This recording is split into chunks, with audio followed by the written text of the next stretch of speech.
Type number 3।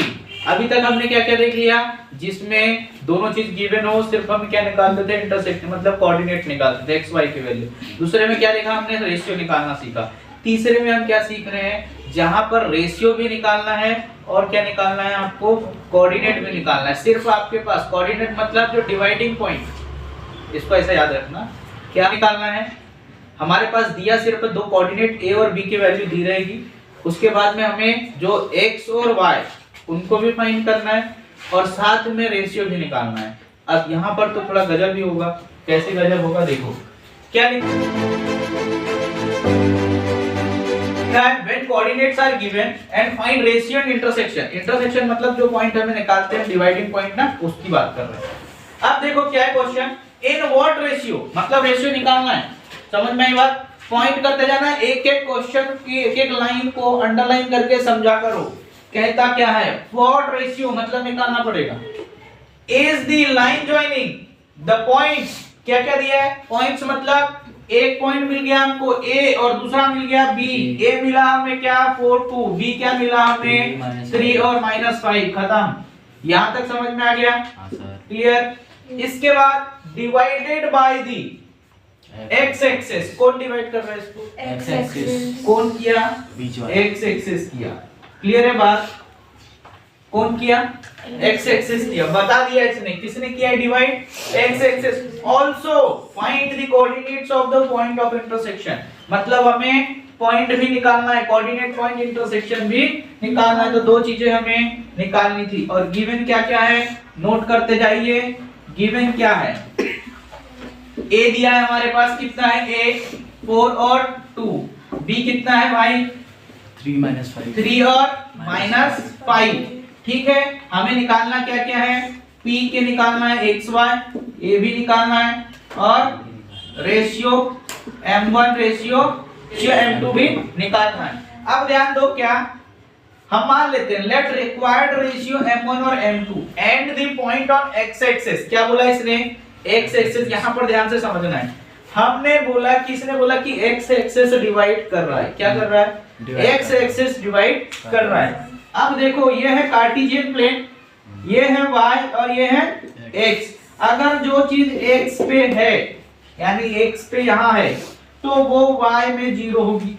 समझ में आई बात, जो चीज x पे है तो उसमें y का कोई हस्तक्षेप नहीं है, मतलब कोई भी वैल्यू, मतलब उसका कोई भी काम नहीं है उसमें, यानी वो y की वैल्यू उसमें नहीं होगी। तो y की वैल्यू क्या होगी, अब इस पॉइंट पर देखो x एक्सिस पे पॉइंट है, तो y क्या होगा इसमें 0। तो यहाँ पर ध्यान देना है कि x अगर है तो x डिवाइड कर रहा है तो y विल बी 0। तो तब क्या कंडीशन में हम रेशियो कैसे निकालेंगे, जो 0 होता है, जो 0 होता है वही यहाँ 0 होगा, मतलब हम लगाएंगे किसका फॉर्मूला, y का। समझ में आई बात, जो 0 है वही हीरो है। तो y इज इक्वल टू क्या होगा, m1 plus m2 upon m1 plus m2। m1 होगा y2, फिसल जाते हैं ना, और y1।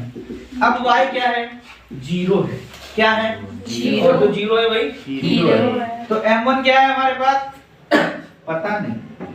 y2 क्या है, y2 बताओ, ये है हमारे पास x1 y1 x2 y2। अब y2 कितना है भाई, y2 है -5, m2 पता नहीं, m1 2 है, m1 2 है, ठीक है, अपॉन m1 पता नहीं, m2 पता नहीं। ये इधर जाके मल्टीप्लाई होगा, मल्टीप्लाई होगा तो क्या हो जाएगा, ये पूरा का पूरा 0 हो जाएगा। समझ में आई बात, क्योंकि 0 ही क्या होता है, हीरो होता है। चलो ये कितना हो गया हमारे पास, -5 m1 प्लस 2 m2, क्लियर है, समझ में आ गया, बहुत बढ़िया। तो अब यहां पर ही कर लेता हूं, दिख होगा। अब यहां पर देखो क्या होगा, -5 m1 है, हम m1 वाले को लेफ्ट साइड ले आएंगे, m2 वाले को राइट साइड की हो जाएगा। 5 m1 is equal to 2 m2, clear है, समझ में आ गई बात, यहां तक समझ में आ गया। अब चमत्कार होगा, इधर ध्यान दो, क्या चमत्कार होगा, 5 m1 is equal to 2 m2 ठीक है। अब यहाँ पर देखो क्या चमत्कार होने वाला है, यहाँ ध्यान दो है ना, चमत्कार क्या होगा। अब यहाँ का चमत्कार देख लो, वापस से M1 के तरफ झुलाना है M2 को, ठीक है। तो फिर ये ऑटोमेटिक इधर झूलेगा, तो M1 upon M2 is equal to 2/5, ठीक है। अब चमत्कार आ गया, ठीक है। अब देखो यहाँ पर तो हमें M1 और M2 की वैल्यू मिल गई है, लेकिन अब हमें जो है क्या निकालना है, हमें किसकी वैल्यू निकालना था, जो जीरो था, जो हीरो था, उसकी वैल्यू तो हमने निकाली है नहीं, क्योंकि उसकी तो वैल्यू क्या है, जीरो ही है। हमें निकालना किसकी पड़ेगा, x की वैल्यू निकालनी पड़ेगी। तो x का फार्मूला लगा देंगे, x इज इक्वल टू क्या होगा, m1 x2 plus m2 x1 upon m1 plus m2। Clear है, बात समझ में आ गई। m1 की वैल्यू कितनी है, हमने निकाल ली 2, x2 की वैल्यू कितनी है 3, M2 की वैल्यू कितनी है 5, x1 की वैल्यू कितनी है 4 अपॉन कितना है M1 2 प्लस 5, मतलब कितना आ जाएगा, 2 3 जा 6 और 5 4 जा 20, 26 अपॉन 7। क्या यही है, क्लियर है, क्या सही झूला है, यस सर, झूलिए सर, पक्का। चलो बेटा, ठीक है। तो यहाँ पर ध्यान देना है किस टाइप से, जीरो और जीरो, ठीक है। देखो जितने टाइप के क्वेश्चंस अपन कर रहे हैं उसके सारे क्वेश्चंस हम क्या करेंगे, इसके स्क्रीन पे लगा देंगे। पीवाई के क्वेश्चन भी हो सकते हैं, जिसको कोई डाउट हो कमेंट करके बताएं, जो कमेंट करोगे उसकी वीडियो, उस क्वेश्चन की वीडियो बना करके आपको दे दी जाएगी। Practice this questions.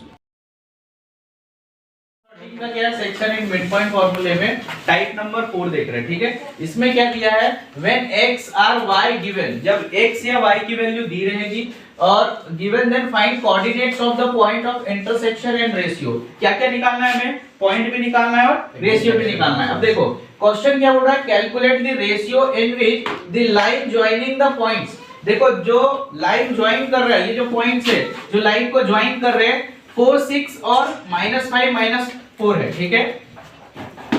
Is divided by the line. अब देखो इसमें क्या है, is divided by the line, y is equal to क्या है 3।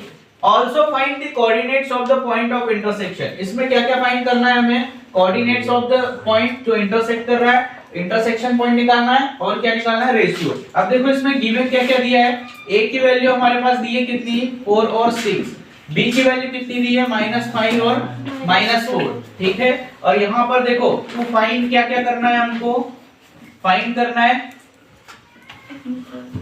रेशियो m1 रेशियो m2 निकालना है, ठीक है। और यहाँ पर y इक्वल टू 3 दिया है, तो हमें x की वैल्यू भी निकालना है, ठीक है। जिसमें पॉइंट में x और 3, y की वैल्यू क्या हो जाएगी, यहाँ पर अगर हम लिखे y तो x और यहाँ पर क्या आएगा 3, ठीक है। अब देखो जो हमारे पास गिवन होता है उसी का हम क्या लगाते हैं, फॉर्मूला। तो y इज इक्वल टू क्या होगा, m1 plus m2 upon m1 plus m2। अब देखो यहाँ पर 1 है तो क्या आ जाएगा y2 और यहाँ आ जाएगा y1। y की वैल्यू 3 है, m1 कितना है हमारे पास पता नहीं है, तो m1 y2 कितना है हमारे पास, यहाँ पर y2 -4 प्लस m2 y1 कितना है हमारे पास 6 है, ठीक है, अपॉन m1 प्लस m2, ये इधर जाके मल्टीप्लाई हो जाएगा, तो 3m1 plus m2 is equal to -4m1 plus 6m2, ठीक है। अब देखो क्या करेंगे, हम 3 का अंदर मल्टीप्लाई कर देंगे, 3m1 plus 3m2 is equal to -4m1 plus 6m2। अब हम क्या करेंगे, m1 को एक साइड कर देंगे, m2 को एक साइड कर देंगे, ठीक है। तो यहाँ पे क्या आ जाएगा 3m1, चलो यहीं पर कर लेते हैं। देखो 3m1 plus 4m1 is equal to 6m2 minus 3m2, तो ये क्या आ जाएगा 3m2 और ये कितना हो जाएगा हमारे पास 7m1, ठीक है।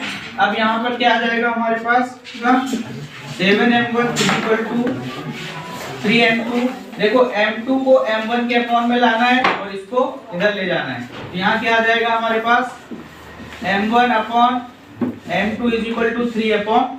अब ठीक है, यहाँ पे अब देखो रेशियो निकल गया, रेशियो के बाद हमें क्या निकालना है, अब देखो यहाँ पर x हमारे पास नहीं दिया है, y की वैल्यू गिवन थी, तो हम क्या करेंगे, हम x का फॉर्मूला लगा देंगे। तो x इक्वल टू क्या होगा, m1 plus m2 upon m1 plus m2। m1 की वैल्यू क्या होगी, x2, यहाँ पर m2 में क्या आ जाएगा, x1। अब देखो यहाँ पर क्या करेंगे, हम वैल्यूज पुट करते जाएंगे। तो x इक्वल टू क्या होगा, m1 हमारे पास कितना आ गया, m1 की वैल्यू 3 इंटू x2 की वैल्यू, x2 हमारे पास कितना है, -5 प्लस m2 कितना है हमारे पास 7, यहाँ से मिल गया, और साथ में x1 कितना है हमारे पास 4 अपॉन 3 प्लस 7। अब देखो ये कितना हो जाएगा, -50 प्लस 28 अपॉन 10 इंटर नंबर हुई, ठीक है। तो यहाँ पर 28 से 50 माइनस कर दिए तो 13 अपॉन 10, या तो इसको आप 1.3 लिख लो या 13 अपॉन 10 लिख लो, ठीक है। तो यहाँ पर देखो इस क्वेश्चन में क्या किए थे हमने, इस क्वेश्चन में क्या था, x और y, ठीक है, जिसमें से x या y की वैल्यू किसी एक कोऑर्डिनेट की वैल्यू दी रहेगी, दूसरे की निकालनी है, जिसमें रेशियो निकालना पड़ेगा। सबसे पहले हमें रेशियो निकालना पड़ेगा, तभी हम उसकी वैल्यू निकाल पाएंगे। क्लियर है, बात समझ में आ गई। तो इसमें पहले किसका लगा है, जो गिवन था उसी का फॉर्मूला लगा करके दूसरे को फाइंड किए, ठीक है। Practice this questions.